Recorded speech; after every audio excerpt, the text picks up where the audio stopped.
It was the kind of darkness that didn't just settle, it pressed. Heavy. Oppressive.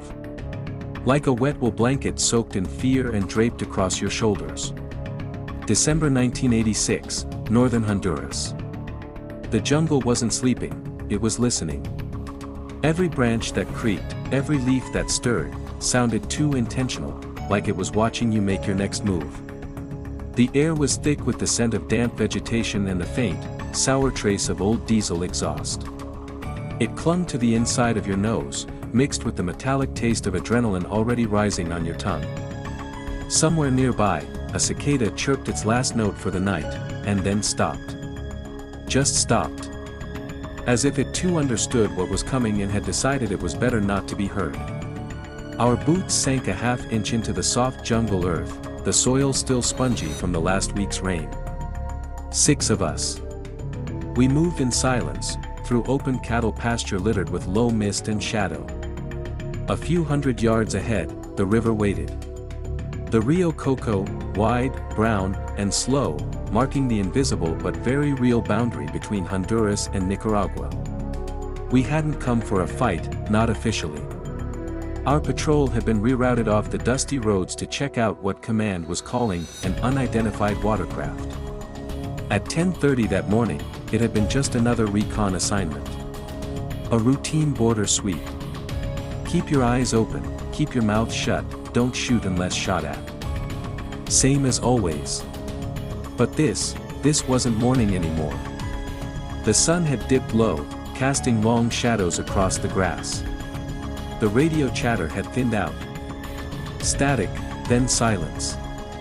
The kind of silence that only came before something terrible. I remember the moment we saw it, not the shape itself, not yet, but the change in the air. It's hard to explain unless you felt it. Like pressure dropping before a storm.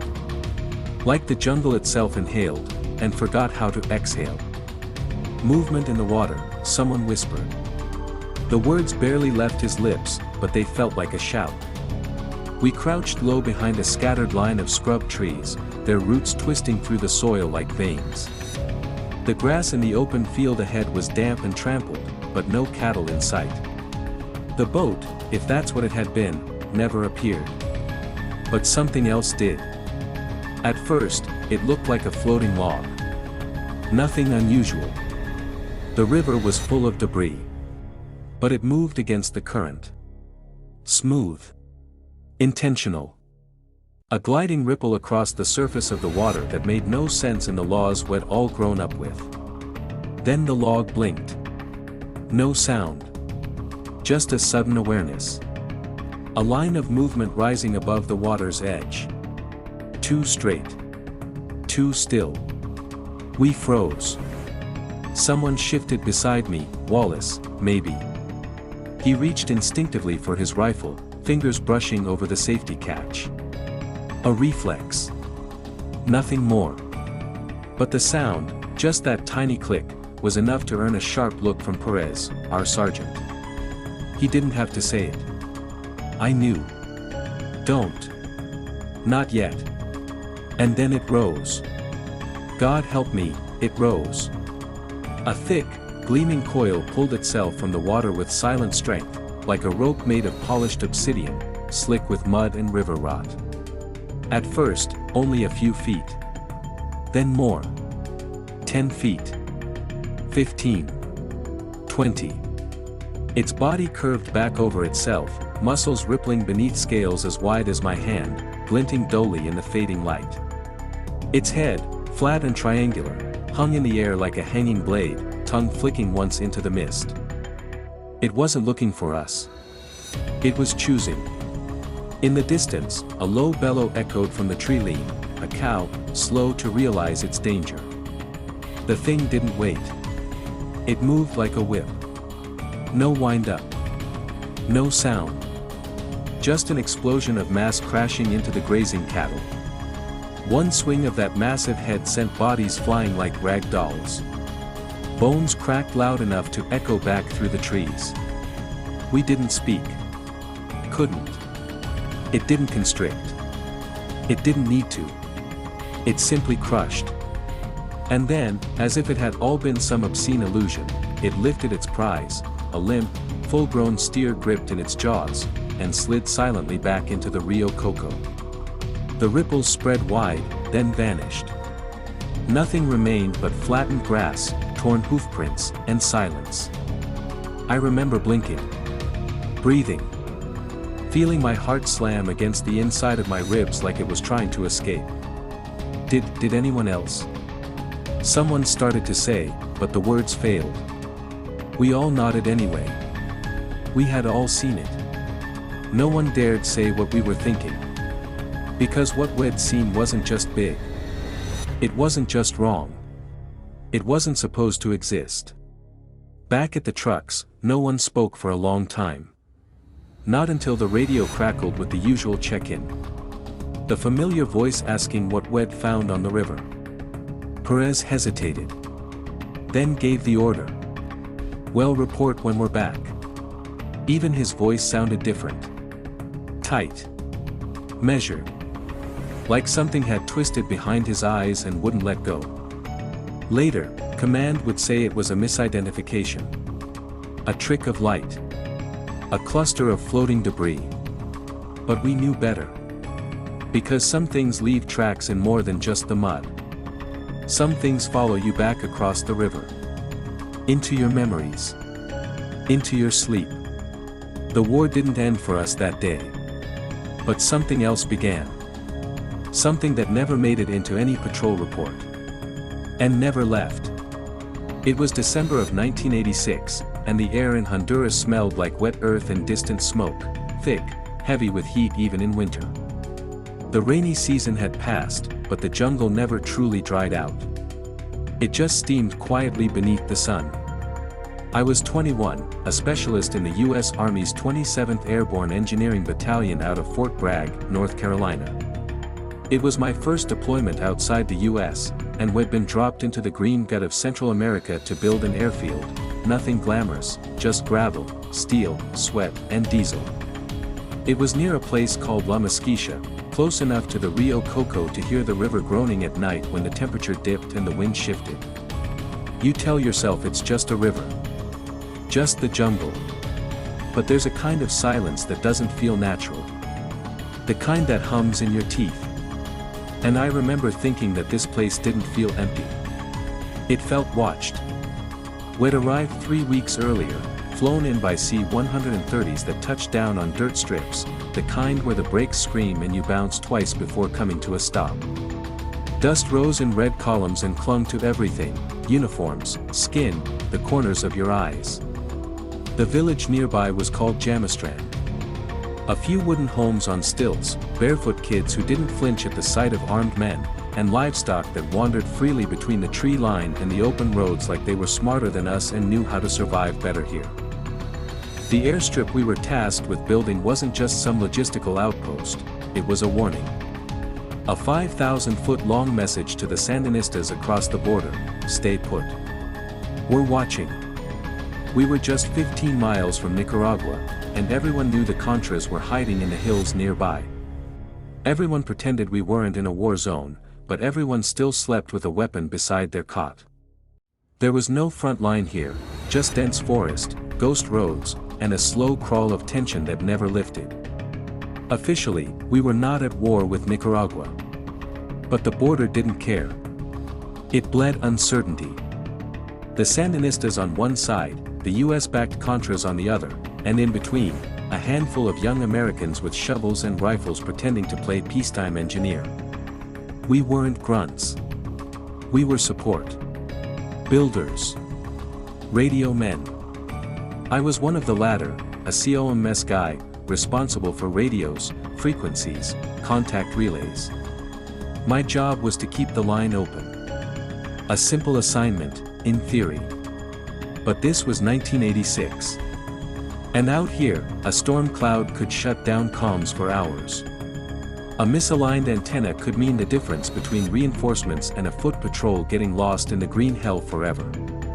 My days blurred together.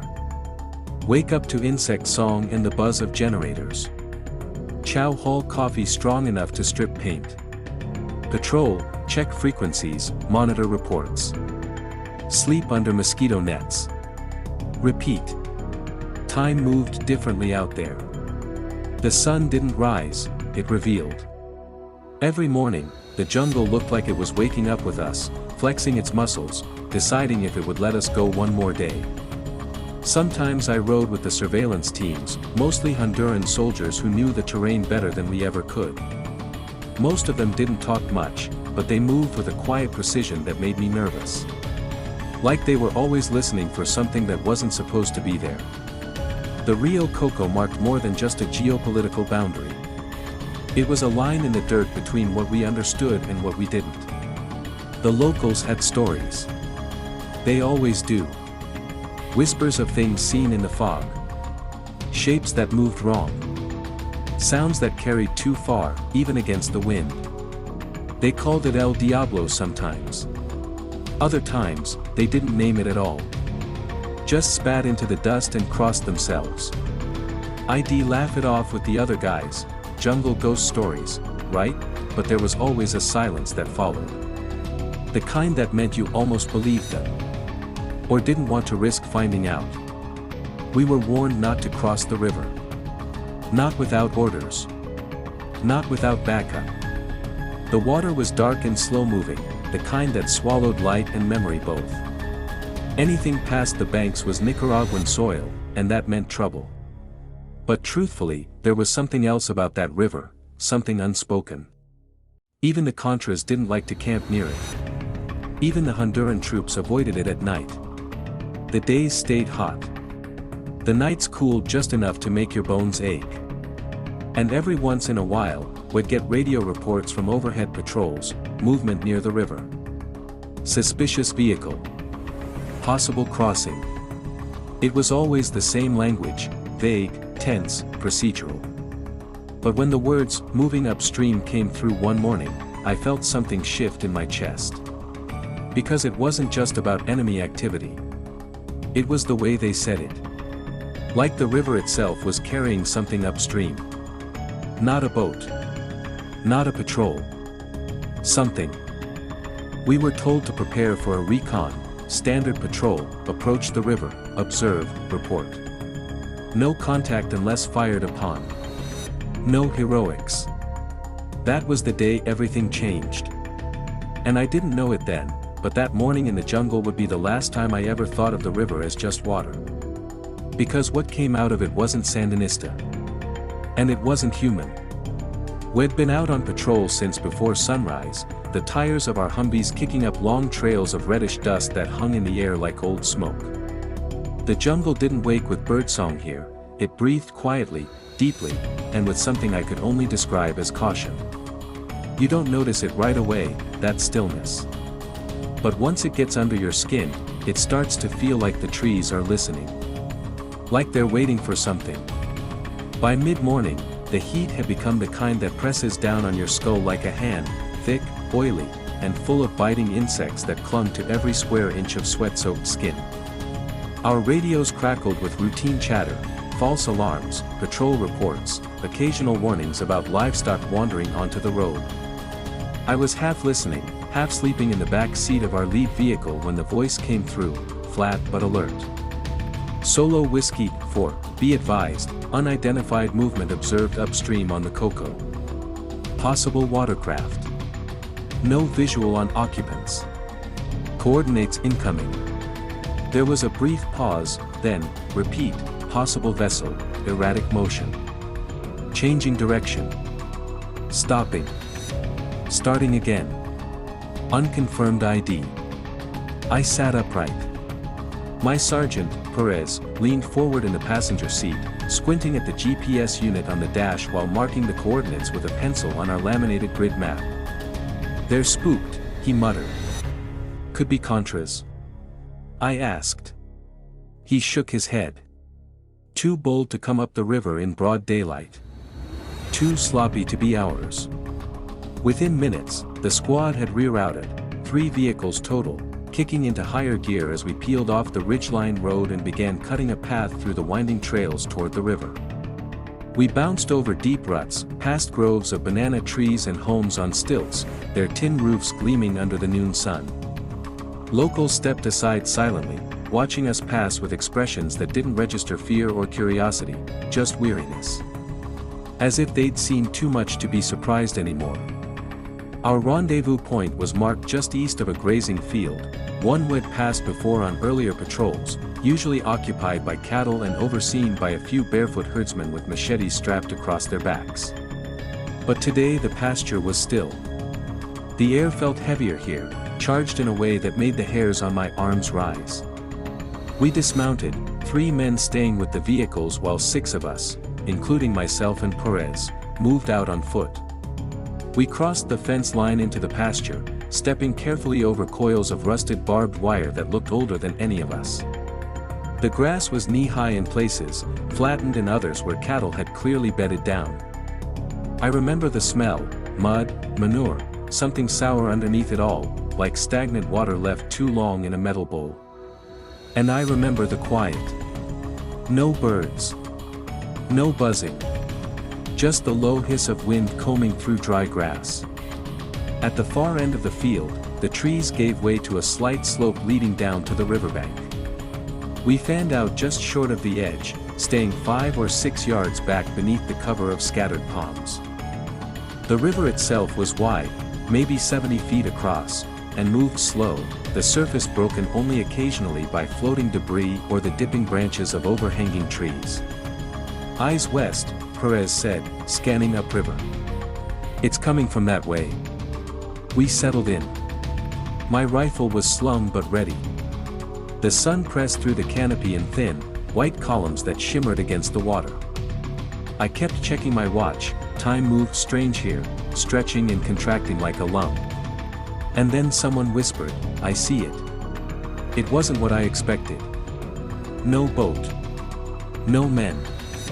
Just a shape, dark, low, gliding along the river like a piece of driftwood.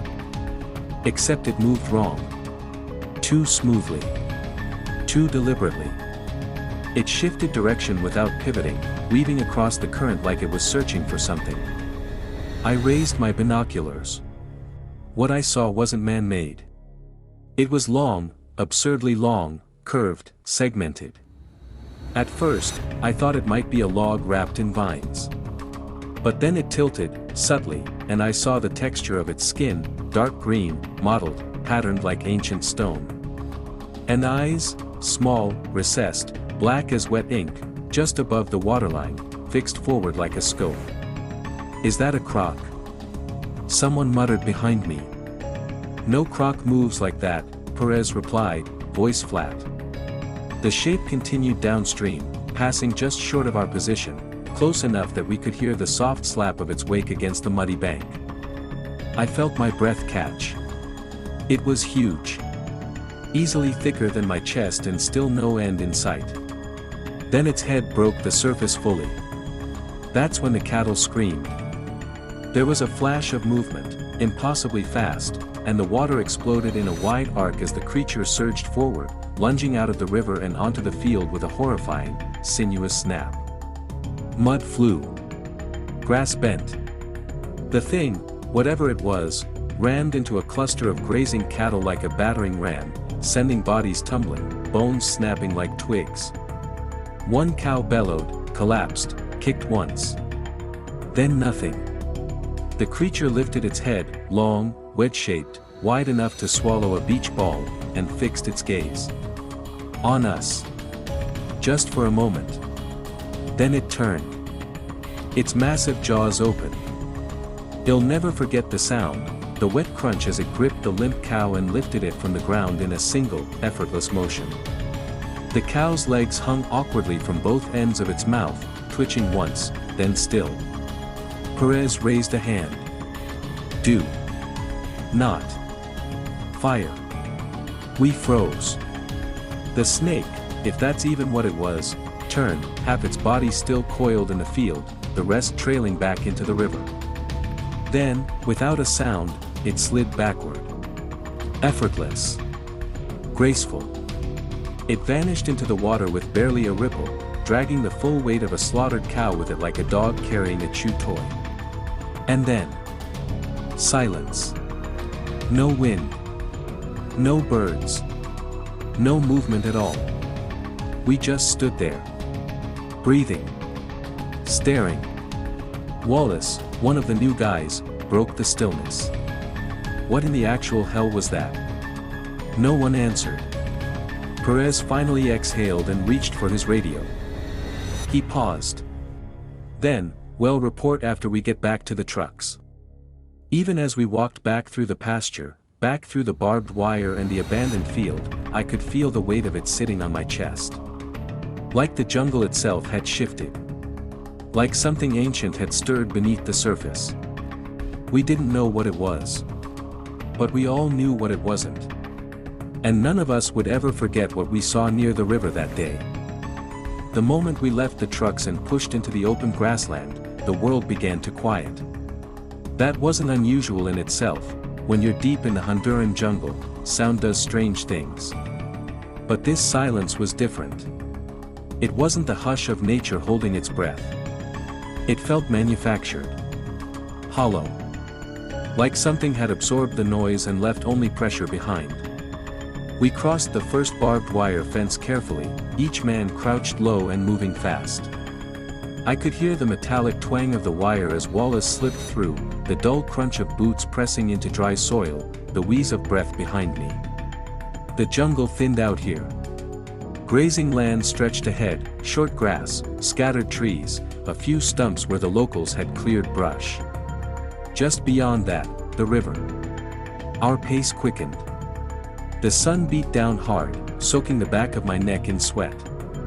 It was barely past 10:30 a.m., but the heat was already rising like it wanted to boil something alive.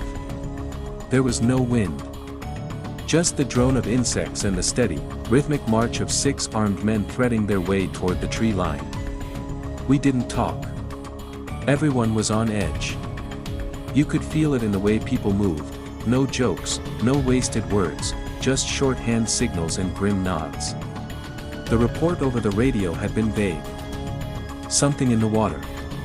A boat, maybe. Or maybe not.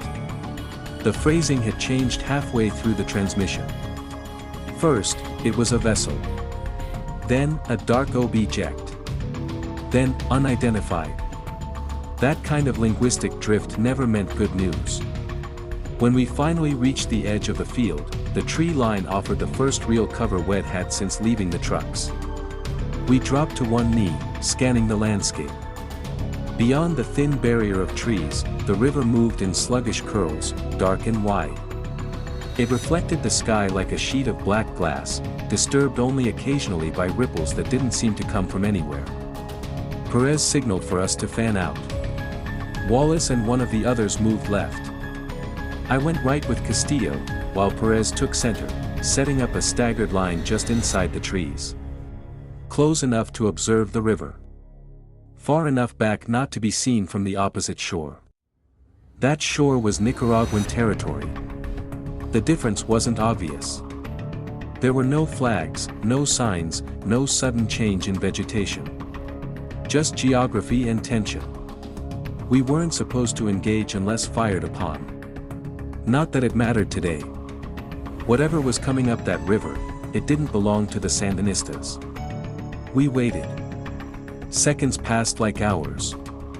The heat turned suffocating, thick with the scent of damp earth, old grass, and the faint, metallic smell of sweat. Bugs buzzed and dove at our faces. I wiped my forehead, then gripped my rifle tighter, trying to keep my mind from wandering. The only sound was the murmur of the river and the occasional quiet shift of someone adjusting their position. Then, the radio crackled. Solo Whiskey 4, visual contact, westbound, subject approaching your location, over. Perez pressed his mic, Roger. Holding position. A long pause. I leaned forward, squinting through the gaps in the leaves. Nothing yet. Just water and brush. Then. Something moved. Not quickly. Not with urgency. Just. Deliberately. A long, dark shape slid into view from the left. At first, it did resemble a boat, a low-slung one, half-submerged. But then it tilted. Not with the slosh of water or the roll of wake, but with intent. Like something alive adjusting its course. Eyes on the target, I whispered to Castillo beside me. He didn't respond. Just nodded once. The thing in the river was maybe 30 yards out and closing. It didn't cut through the water, it glided. Smooth. Soundless. Its body arched slightly, dipping now and then beneath the surface, only to reappear a second later. It didn't look like a crocodile. Too big. Too uniform in shape. And the way it moved. Is it even swimming? I muttered. Perez's voice came low over the radio again. Hold fire. Eyes only. Repeat, do not engage. Then came the moment that would sear itself into my memory forever. The object surged upward. Like something surfacing, not emerging, not leaping, just rising. A head, if you could call it that, broke the surface of the water. Glossy black, ridged with scales that shimmered like wet stone. No eyes that I could see. Just mass. A shape that defied logic. It rose higher. 5 feet. Then 10. A dozen feet of it sat above the surface, thick as a telephone pole, tapering into a body that kept going. No tail in sight. No end. It drifted closer to the riverbank, and the cattle. That was when it struck. No hiss. No warning. One moment, the cattle were grazing, heads low, tails swishing. The next, the thing lunged. The ground shook beneath our knees as it slammed its head into the herd. A sound like wet timber snapping thundered across the field. One cow went flying, tossed sideways like a rag doll. Another crumpled under the weight of impact. Then, it struck again, 2 more animals crumpled. Jesus Christ, Castillo whispered beside me. We didn't move. We couldn't. The creature, snake, monster, whatever it was, lifted its head again, towering above the panicked remains of the herd. And then it chose. It hovered for a moment, then dropped, crushing one of the downed cows in a single, sickening thud. The noise of bones shattering and flesh rupturing echoed down the river like a nightmare played in slow motion. Its jaws opened. And it took the cow. Not piece by piece. Not slowly. It took the whole damn thing, head, legs, torso, into its mouth. The legs kicked once. Then nothing. It turned, massive, deliberate, and slid back into the river, carrying its prize like a thief in the night. And then it was gone. Just like that. Back beneath the water. No splash. No swirl. Just silence. Perez signaled, but no one moved. We were still trying to breathe. Finally, he spoke. Fall back. His voice was low, but there was urgency in it. We moved, retracing our path back across the field. No one said a word.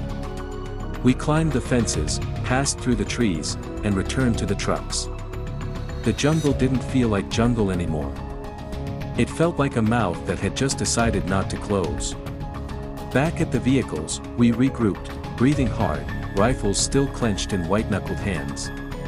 I turned toward Perez, expecting him to radio in the encounter. Instead, he held the mic for a second, then paused. What do I even say? He muttered. Before he could speak, the handset crackled. Solo Whiskey 4, status check. Any visual on the boat? Perez glanced at the rest of us. Then pressed the mic. Negative on the vessel. Returning to base. Will report further upon arrival. Copy that. And that was it. We didn't mention the snake. Not yet. We rode back in silence, dust rising behind the wheels, the jungle watching us go. But it wasn't just silence. It was the beginning of something else. Something none of us could explain. And worse. Something none of us would be allowed to talk about again. 3 days passed before anyone dared speak of it again. We'd returned to camp shaken but obedient, silent under direct orders not to talk, not even among ourselves. But you can't erase what we saw. You can only bury it, and even then, the ground won't stay still. It started subtle. Glances exchanged across the mess hall. The way Wallace would pause a second too long at roll call. The way Sergeant Perez avoided eye contact with everyone. And then there were the questions, small at first. Unofficial. Half-muttered. You think they've seen it before? Why was the Major already waiting? What were those Honduran officers doing there? There was no outlet for what we were carrying. Not in our reports. Not in our debriefings. Not in the assigned patrols or idle tasks. So the investigation started in the only place it could, between us. At night, in our tents, whispers became hypotheses. Quiet speculation fueled by instinct and fear. And when we finally did start talking, it was like a dam breaking. Wallace was the first to go deeper. He started sketching. Not well, just crude outlines in a notebook, a long, serpentine form rising above a jagged pasture line, mouth wide, teeth exaggerated. Childlike. But something in the proportions haunted me. It wasn't the fangs or the bulging neck. It was the scale. The sheer size. It wasn't just big, Wallace muttered one night, sitting cross-legged on his cot, notebook balanced on his knee. It moved like it didn't care. Like we weren't even worth the effort. Perez pretended not to hear, but he didn't leave. That same night, I began gathering accounts, not formally, not with a pen and pad, but by just listening. Taking mental notes. Comparing memories. We all remembered different things. Wallace swore the snake had scales dark as oil, with pale yellow bands along its side. But Thomas insisted it had no pattern at all, just smooth, mossy black like wet stone. Perez said it was the mouth he couldn't stop seeing. That gaping, rubbery maw. The way the cow's body disappeared into it without resistance, like the whole world was bending around it. And me? I remembered the sound. The way bones cracked. The way the air shifted, dense, like pressure had dropped all around us when it appeared. Something about it didn't feel natural. Not just because of its size. There was something else, something underneath, like an intelligence barely hidden behind its movements. On the fourth night, I waited until lights out and crept to the small wooden desk near my cot. I opened my field journal and flipped past the mundane, coordinates, radio logs, daily activity reports. I tore out a fresh page and wrote a single sentence. What did we actually see? The next morning, I went to find Alvarez. He wasn't part of the original patrol, but had served 3 deployments in the region and was tight with some of the Honduran guards near the outer perimeter. If anyone could access the unspoken lore around here, it was him. You ever hear anything about something in the river? I asked, careful not to say too much. Alvarez looked at me without blinking. Then he sat down, lit a cigarette, and leaned in. They call it El Diablo, he said quietly. But not like the church devil. Not horns and fire. More like something older. A word they use when they don't know the real one. I didn't respond. They say it lives in the Rio Coco. Comes out when the river runs high. When it's hungry. He took a drag. And when it chooses you, nothing can stop it. I felt something in my chest tighten. Have you seen it? No, he said. But I've seen what's left after it comes. He wouldn't elaborate. That same day, I started writing down every account I could get my hands on. Not official ones, those had been scrubbed, buried, or silenced. But the ones passed around like folklore, traded in murmurs by the campfires. Cattle found mutilated near the river. Boats vanishing without a trace. Villagers who packed up entire homes and fled inland after spotting dark water. I snuck out during a resupply run, claiming I was gathering a radio part, and walked over to the southern fence where a few of the Honduran soldiers were smoking. One of them, a young corporal named Mateo, recognized me. "You're the one from the river," he said. Not a question. A statement. I nodded. He looked around, then motioned me closer.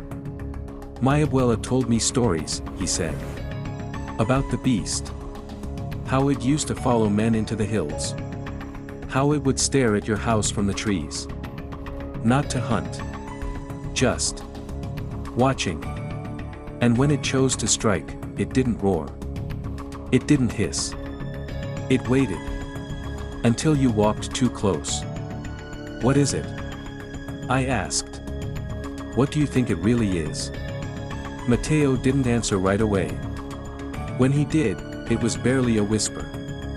An echo. That word stuck with me the rest of the day. An echo. Of what? A species long thought extinct? A spirit? A consequence of too many wars in the same soil? I went to Perez that night and told him what I was gathering. He listened in silence, arms crossed over his chest. When I finished, he just asked, "What do you want from this?" "I don't know," I said. "Answers." He sighed, long and tired. "Then you're chasing ghosts." "Maybe," I replied. "But one of them crushed a cow."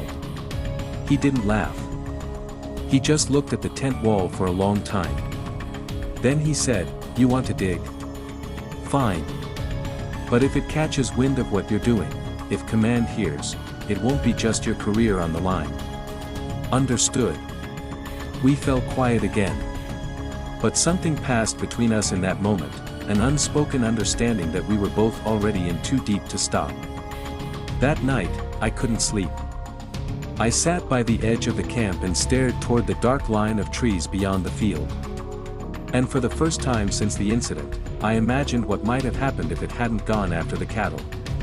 If it had turned toward us. If it had known we were there the entire time. I don't know how long I sat like that, but at some point, I began to hear it again, not the sound itself, but the memory of it. The water parting. The crushing weight. The silence afterward. And I realized something else. We hadn't just seen a creature. We'd stepped into a pattern. Something ancient. The next morning, I returned to the barbed wire pasture where it happened. I claimed I needed to resurvey the terrain for recon purposes. No one questioned it. The area had changed since we last saw it. The cattle were gone. The grass had grown slightly in patches. But the trees still stood. The dirt still bore the faint gouges of panic and stampede. I paced the same field we had crossed that day, counting steps. 31. 33. 34. I stopped at the spot where its head had hovered. There, in the center of the clearing, I knelt and pressed my hand to the earth. It was warm. Still. But I swear to you, it felt like something had passed through here that never really left. Something we were never meant to see. And now that we had, it was watching. Waiting. And maybe, just maybe, it wanted to be remembered. The days following our return to base were a haze of routine and unspoken tension. The jungle's oppressive heat seemed to press down harder, and the usual camaraderie among the men had given way to a collective unease. Conversations were terse, eyes darted more frequently to the tree lines, and nights were filled with restless sleep. It was during one of these restless nights that I found myself drawn to the makeshift library in the corner of our camp. A collection of dog-eared manuals, outdated field guides, and a few local folklore books comprised our limited resources. I wasn't sure what I was searching for, perhaps validation, perhaps understanding, but I needed something to anchor the surreal experience we had endured. Flipping through a worn volume on Central American myths, a passage caught my eye. In the depths of the Rio Coco, legends speak of El Diablo, a serpent of immense size and age, guardian of the river's secrets, emerging only when its domain is threatened. The description sent a chill down my spine. The parallels were uncanny. Could the creature we encountered be the embodiment of this legend? Or was the legend born from sightings of this very creature? Determined to find answers, I sought out Alvarez, one of our Honduran liaisons. He was a man of few words but possessed a depth of knowledge about the local terrain and its stories. "Alvarez," I began, "have you ever heard tales of a giant serpent in the Rio Coco?" He looked at me, eyes narrowing slightly. "Many stories," he replied. "Old ones. Passed down from elders. They say it's the river's protector." "Protector?" I echoed. He nodded. "When outsiders come, disrupt the balance, El Diablo awakens." The weight of his words settled heavily. Our presence, our operations, had we disturbed something ancient? Later that week, an opportunity arose. A joint patrol was scheduled along the river's edge, and I volunteered. As we navigated the dense foliage, I couldn't shake the feeling of being watched. Every rustle, every splash seemed amplified. At a bend in the river, we came upon a clearing. The ground was disturbed, large impressions pressed into the mud, leading from the water into the jungle. They were too large for any known animal in the region. "Tracks," one of the soldiers whispered. But they weren't just tracks, they were a message, a sign of movement, of presence. That evening, back at camp, I confronted Major Thompson. "Sir, with all due respect, we need to address what we encountered." He looked up from his reports, expression unreadable. "We filed the necessary documentation. Documentation won't explain what we saw. The men are scared. They need answers." He sighed, setting his pen down. "Off the record, there have been whispers, reports over the years. Unconfirmed, always dismissed. But after this, perhaps there's more truth to the legends than we acknowledged." His admission was both a relief and a burden. The acknowledgement of the unknown, of forces beyond our comprehension, was unsettling. In the following days, I delved deeper into local accounts, piecing together stories of disappearances, sightings, and encounters. A pattern emerged: increased activity coincided with military operations near the river. It became clear that El Diablo wasn't just a myth but a sentinel, responding to perceived threats. The revelation was profound.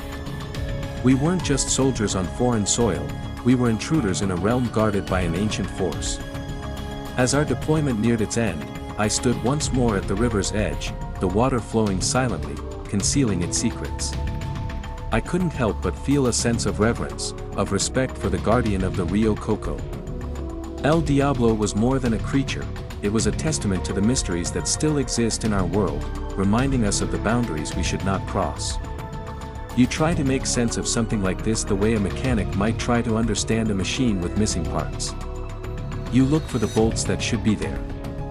You trace the lines of what's broken.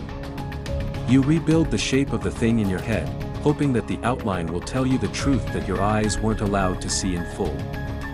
And so I've tried to reconstruct what happened that day at the river, not just the moment itself, but the chain of decisions, the layout of the terrain, the behavior of that thing. Because despite the fear, despite the silence that followed, I believe now more than ever that there was a pattern to it. A method. Not chaos. Not instinct. We arrived near the river's edge just before 1100 hours. It had rained the night before, just a light passing storm, but enough to tamp down the dust along the dirt roads and leave behind that sharp, mineral tang in the air. The kind of scent that clings to wet stone and morning humidity. It was hot already. Not the blazing heat of the afternoon, but that thick, syrupy morning heat that sticks to your skin like honey. Our trucks pulled off to the side of the trail where the tree line broke open into pasture, cattle grazing land by the look of it, ringed with barbed fencing and torn patches of overgrowth. We left 3 men behind to watch the vehicles and took the rest down toward the river on foot, moving in a staggered column formation through knee-high grass. I remember the silence more than anything. No birdsong. No insects. Even the breeze had the decency to die out as we moved across that open field. It was as if the land itself was holding its breath. We crossed 2 sets of fence line, the barbed wire rusted and sagging where cattle had likely trampled through over time. Beyond that was a stretch of open pasture, and then the river, broad and lazy, reflecting pale sky in its slow-moving surface. The southern bank, Nicaragua's side, was thick with reeds and vine-choked trees. Ours had been cleared, likely for livestock access. We crouched just within the tree line, 5 to 8 yards from the water, and waited. At first, we saw nothing. Then came the alert: the boat, or what we'd been told was a boat, was approaching. Except it wasn't a boat. It wasn't a log. It wasn't anything mechanical or man-made. When it finally came into view, there was something unnatural about the way it cut through the water. There were no ripples where you'd expect them. The surface behind it didn't churn, it folded. And then we saw it clearly. It moved like a shadow underwater, just beneath the surface, until it broke through, a head rising out of the water, lifting as if on a crane. Black-green skin. Smooth and slick with river silt. No sound but the hush of water sheeting off its flanks. And the eyes, God, those eyes, were set too far apart for comfort. Pale, lidless, watching the bank with the kind of stillness that wasn't stupid or primal, but ancient. Measured. When it surged forward, it did so with terrifying force. No coiling. No stalking. Just a violent launch straight out of the river, its body cutting a deep scar into the riverbank as it slammed into the first group of cattle. The impact was like a truck crash. You could hear bones break. You could feel it in your ribs. 3 animals went down immediately, legs buckled inward, bellowing in that high-pitched way that cattle do when they die frightened. It didn't constrict. Didn't bite and shake like a typical predator. It picked one, just one, and crushed it flat with the weight of its skull alone. That's the moment I've replayed the most in my mind. Not the way it moved. Not the impossible length of it. But the selection. It chose. The others ran. Some limped. The snake turned its head slowly, as if observing its options, then pivoted with an almost mechanical grace and dropped its head down on the one it wanted, slamming down like a falling girder. That's not instinct. That's intention. After that, it opened its jaws, wide enough to swallow a barrel whole, and lifted the body with a sickening ease, the cow hanging limp from its mouth, its hooves scraping the air. It dragged the carcass back toward the river. No retreat. No panic. Just a return. And here's the part that doesn't get mentioned enough in most retellings: it passed by us. Not far off. Not unseen.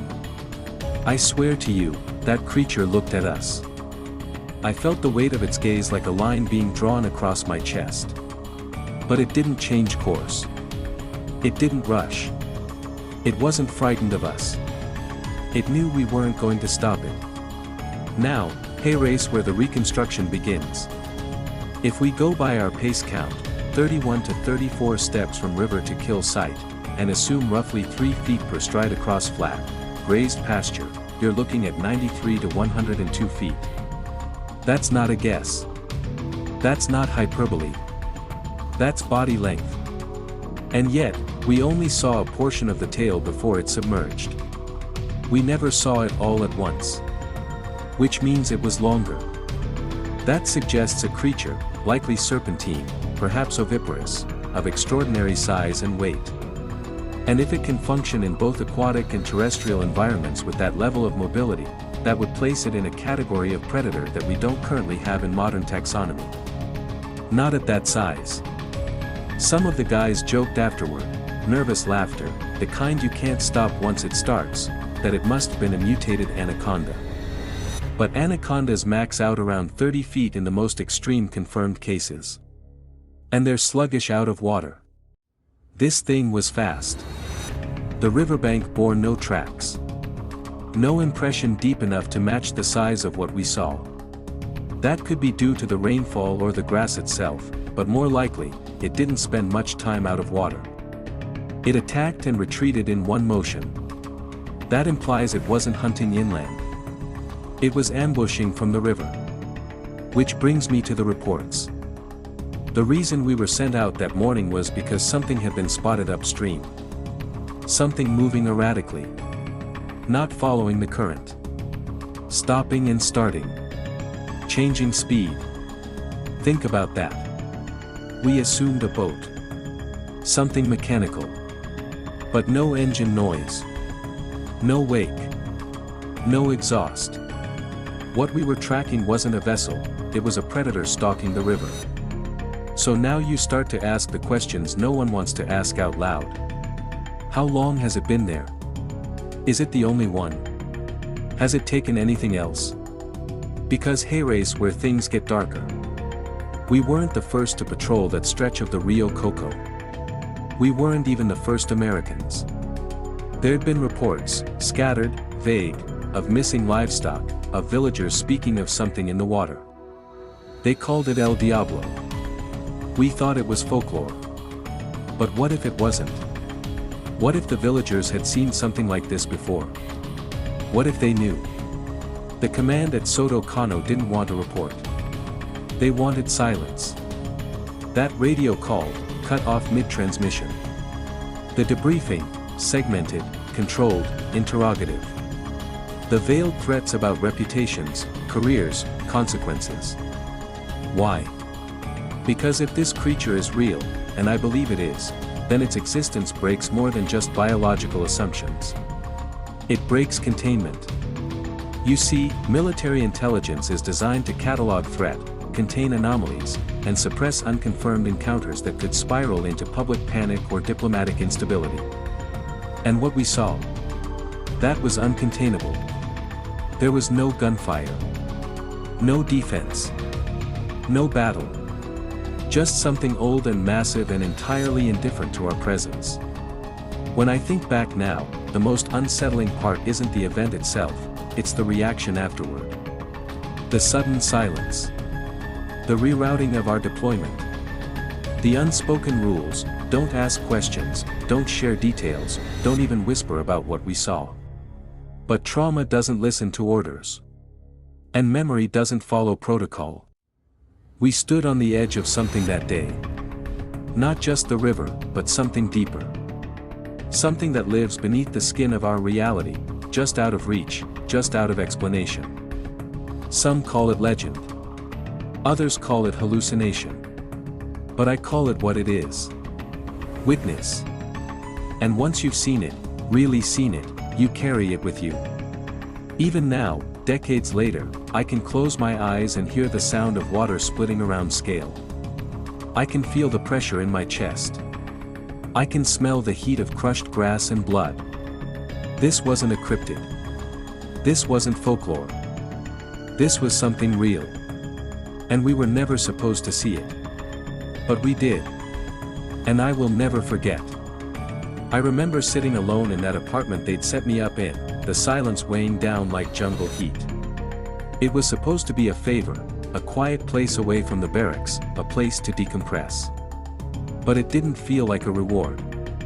It felt like quarantine. Like I'd seen something contagious and the only way to keep it from spreading was to cut me off from the herd. 3 weeks had passed since I'd been flown out of Honduras. 3 weeks, and not one official word from my command beyond a vague memo welcoming me to Fort Campbell and informing me of my new assignment. No mention of the interview. No mention of Soto Kano. No mention of the snake. I kept waiting for someone to knock on my door, maybe to tell me there'd been a mistake, or that someone else had come forward with the same story, something. But no one did. The silence was too complete to be accidental. It was deliberate. Manufactured. And it worked. It started as small things. Doubts, mostly. A few cracks in the memories I thought were solid. I'd play the events over and over in my head, watching that beast crash through the cattle, watching it lift its massive head from the water, the way it seemed to choose which cow to crush. But the more I thought about it, the more unreal it became. Like a movie I'd accidentally inserted myself into. A hallucination that now wore the face of my own past. Could that thing really have been 70, 80 feet long? That's longer than most semi-trucks. Had we exaggerated it somehow in the retelling? Panic has a way of stretching time. Maybe it stretches size, too. Maybe it was 40 feet and our fear just doubled it. Or maybe it was exactly what we said it was, and I was trying to bargain with my own memory just to sleep at night. But it wasn't just memory. It was guilt. Because I had changed my story. Under pressure. Under orders. I sat across from that major and told a lie. I said we saw brush and logs, maybe a snake carrying a rabbit. Not a cow. Not that scale of violence. And the moment those words left my mouth, I watched something close behind my own eyes fracture. I started dreaming again, something I hadn't done since basic. But these weren't normal dreams. They were vivid, visceral. The kind that follow you into the waking world like the smell of smoke after a fire. In one dream, I was back in the jungle, crouched behind that low tree line at the riverbank. But this time, I was alone. No Wallace. No Perez. Just me, and the sound of distant water, thick with mosquitoes. I heard it before I saw it, the long hiss, slow and deliberate, like air escaping a massive valve. The ground trembled, not violently, but steadily. Then it emerged, head first, towering from the river like a breaching submarine. But it wasn't the cow it had in its mouth this time. It was me. Limp, head twisted backward, eyes open but unblinking. I woke up in a cold sweat, heart pounding so loud I could hear it in my teeth. The second dream was worse. I was seated across from the major again, that same interrogation room, same flickering bulb. But instead of soldiers flanking the table, it was Honduran villagers, faces burned and hollow, eyes sunken and accusing. They didn't speak. Just stared. The major kept repeating, "Tell me what you saw. Tell me the truth this time." But I couldn't open my mouth. Something heavy was lodged in my throat. It wasn't fear. It was shame. It wasn't just the dreams either. I started jumping at noises. The garbage truck backfiring outside. Pipes knocking in the wall. Every sharp sound would shoot through me like a warning. My body had recalibrated to a world where something unseen could rise out of a river and erase you in seconds. And no amount of training had prepared me for that. I tried to talk to someone once. A guy in my unit. We were at the PX, just grabbing a drink. He asked me how Honduras had gone, casual-like. I started to answer. I even got as far as, "We saw something weird by the river," before I caught myself. Before the words curled up in my mouth and died there. His eyes didn't look curious. They looked like the kind of eyes that had already heard a version of my story through someone else, and didn't believe it. That's when I started to wonder if I'd been warned off indirectly. Maybe someone had already told the others not to ask too many questions. Maybe I was the only one who didn't know that they knew. The paranoia started small but it grew. At night, I'd turn the lock on the door twice, then 3 times, then 4, just to be sure. I started keeping a kitchen knife under my pillow. Not because I thought the snake was going to break into my apartment. But because I had no idea who else might. What if they didn't believe I'd kept my mouth shut? What if someone had misinterpreted a line in my report or decided I was a liability? That kind of uncertainty eats at you like acid. And through it all, I kept hearing the voice of the Honduran sergeant on the plane. "You've seen the devil. And he has seen you." At the time I'd brushed it off, thought maybe he was trying to unnerve me. But now I wasn't so sure. There was a weight to what he said, a kind of finality that made me feel marked. Like the encounter had carved something into me I couldn't see. Something permanent. I started reading. Everything I could get my hands on. Reports of giant snakes. Legends from Central America. I found old tales passed down by river tribes, stories of serpents so large they were mistaken for floating islands. One story claimed a snake had swallowed a fishing canoe whole, then drifted upstream for days with no visible bulge in its body. It wasn't hard to find folklore. What was hard was separating the fiction from what I now suspected might be distorted memories of something real. Something seen once and spoken of in whispers for generations. There was one report, published years earlier by a team doing wildlife surveys along the Amazon. They described seeing massive-scale impressions in mud near the water's edge. Each one the size of a truck tire. They never saw the creature itself, but they abandoned the site that same night. The lead researcher never gave interviews again. The deeper I dug, the worse I felt. Not because I doubted what I'd seen, but because I began to understand just how rare it was to have corroboration. Most people who encountered something like this either never lived to tell about it, or were smart enough never to try. I wasn't either. I thought back to Wallace. To Perez. To the other guys in the unit who'd been there. What had they told themselves after? Had they buried it like I did? Had they drunk themselves to sleep for weeks? Had they convinced themselves it was a trick of the light, a mass hysteria? Or had someone convinced them, like they convinced me, to simply forget? That was the most dangerous thing about the whole experience. It wasn't the snake. It was what came after. The silence. The pressure. The absolute denial of a truth we all shared. It made me question myself more deeply than any enemy ever could. Because when the world tells you that what you saw isn't real, when they strip your memory bare and feed it back to you dressed in mockery, you don't just start to doubt what you saw. You start to doubt who you are. That's where I found myself, alone in that apartment, staring at walls that didn't blink and windows that didn't look back, but still feeling watched. Still waking at 3:15 in the morning with a start, like something ancient had slithered into my bloodstream and was coiled just beneath the skin. And the worst part? I hadn't even seen its eyes. I don't talk about it much anymore. Not because I've forgotten, God knows I couldn't forget if I tried, but because there's only so many ways to explain something that doesn't belong in the world most people believe in. What happened along that riverbank, what we saw, I've gone over it in my head thousands of times. The color of the water. The way the air shifted before it emerged. The expression on Wallace's face when it rose up, somewhere between awe and absolute terror. You can't unsee something like that. You can only carry it. But it's not the monster that lingers.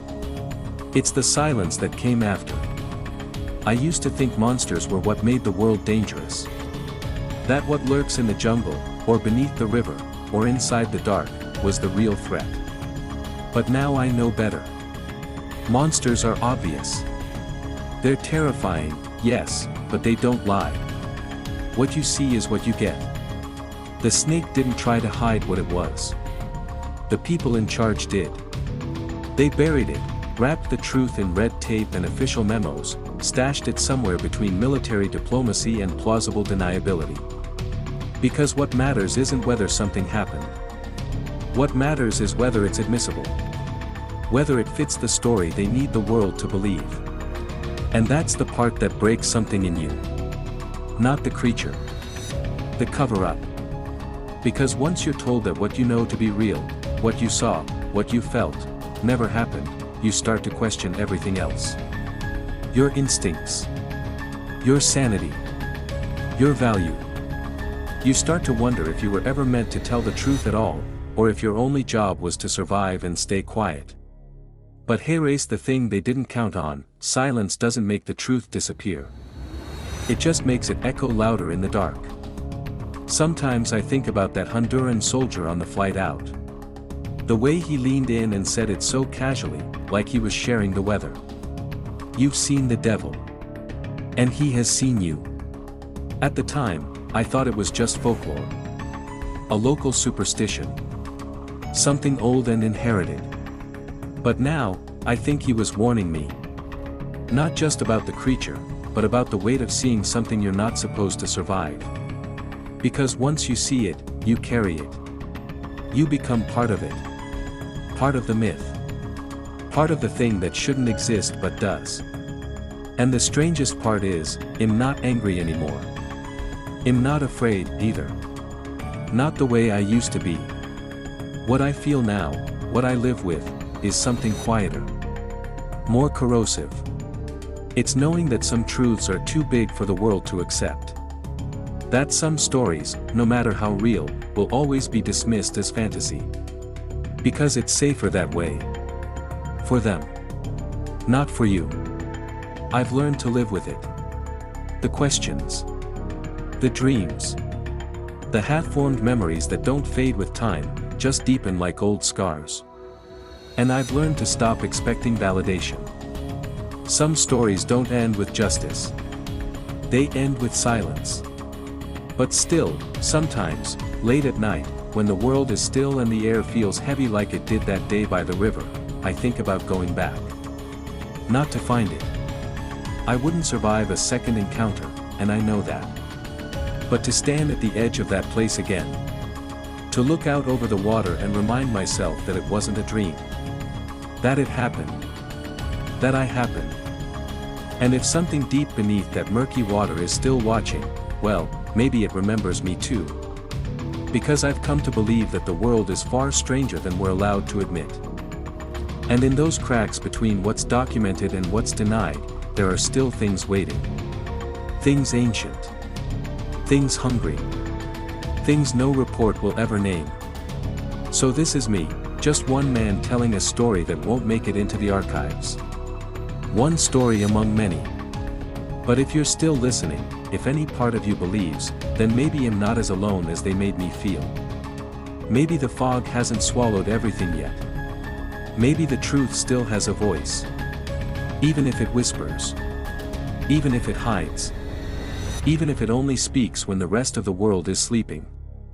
I never got an answer. Not from the military, not from the Hondurans, not from the men who escorted me back to that tiny room without windows and asked me to say it again, and again, until the truth itself felt like a fragile thread they could snap with enough repetition. And maybe that was the point. In all these years, no one's followed up. No official request for clarification. No quiet inquiry through the VA. It's like the moment I stepped off that plane back in the States, I was filed away, sealed behind a classified label neither I nor anyone else would ever be allowed to peel back. But I remember. I remember the pressure in my chest when that thing slid from the water. The way the air seemed to crackle before it appeared, like the jungle was holding its breath. I remember the weight in my stomach when I realized that no matter what came next, no one was going to believe us. And I remember the way they looked at me in that room, those officers, those uniforms, those blank, silent faces, as if I were a loose thread in a tightly stitched narrative, and the easiest way to fix it was to cut me out. Some nights, I wake up thinking I can still hear the river. That slow, slick whisper of water sliding past roots and stone. I lie there in the dark, my heart beating too hard, the image of that serpent burned into the inside of my eyelids. It was real. I know it was. And yet, the older I get, the more the world tries to convince me otherwise. I've searched, of course. Pored over grainy maps of the Rio Coco, flipped through dusty books on Central American folklore, even talked to old zoologists who specialize in megafauna. And every now and then, buried in some forgotten forum or half-translated document, they'll find a mention, just a whisper, of something massive. Something old. Something the locals don't name unless they have to. El Diablo. That's what they called it. No formal record. No photograph. Just a story passed mouth to mouth, campfire to campfire, soldier to soldier. A story that never made it past the perimeter fence. And maybe that's all it ever will be. A story. But sometimes, just sometimes, I wonder if that's exactly what they want. Not just for people to forget. But for people to doubt. Because forgetting is hard. But doubting? Doubting is easy. Doubt can be manufactured, planted like a seed. And with time, it grows into silence. Still, in the back of my mind, I go over the details. The way the cow crumpled. The sound of bones breaking like branches underfoot. The size of it, God, the size of it. And the way it moved, not just with strength, but with purpose. That wasn't instinct. That wasn't hunger alone. That was a decision. And if it made a decision once, it could make another. I think about the men I was with that day. Where they are now. If they ever told anyone. If they ever managed to hold on to the version of the story we agreed to say, the version the Major finally smiled at. Or if, like me, they sometimes feel that familiar chills settle into their bones when they close their eyes too long and the jungle creeps back in. I don't expect anyone to believe me. I'm not even asking for that anymore.